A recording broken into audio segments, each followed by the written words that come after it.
Hello again. This is the third one of these little films I'm making around well-being, your mind, and this one's going to focus on positive action. So I think I'm going to make this one in the shed. Well, I'm trying, but it's really cold in here and it's very noisy outside.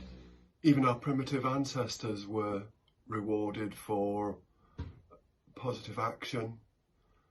When I say reward, I mean they were rewarded with what scientists now know is particular brain chemicals that we get when we focus our attention on doing the things we love. The one you've probably heard the most is the word serotonin, a wonderful brain chemical that we get when we're in a relaxed state, when we get good REM sleep, and also when we focus our attention on doing the things we enjoy doing.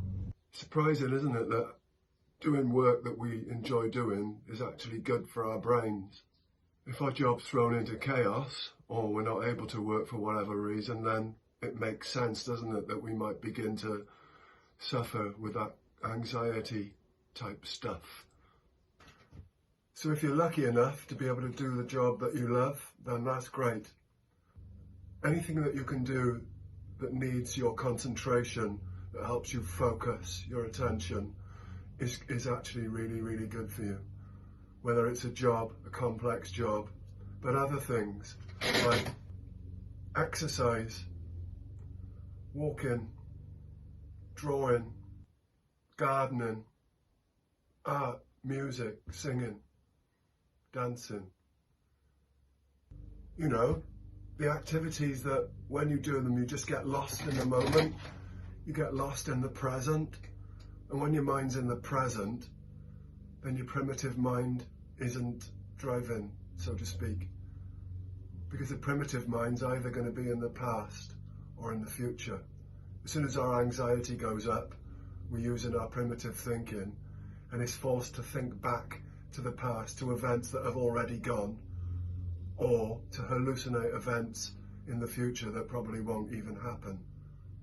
So staying in the present is really, really important for our thinking. And the easiest way to do this is to focus on those things where we get lost in the present. So you know the activities that are for you, the ones that you could begin to do, even if it's 5 minutes at a time. 5 minutes of picking up a pen and writing something or drawing something. 5 minutes of returning to an old hobby that you haven't done for a while. 5 minutes, and 5 minutes more every day.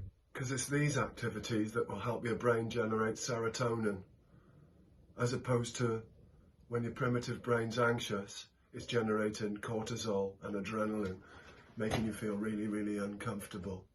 Or if you feel really depressed, it's probably because you're not producing any brain chemicals at all, useful ones like serotonin. So why not have a think today, tonight, about something that you could begin to do? Because if you only had 5 minutes, 5 minutes in the present is much better than 5 minutes worrying about being in the past or worrying about the future. Because all we have is now.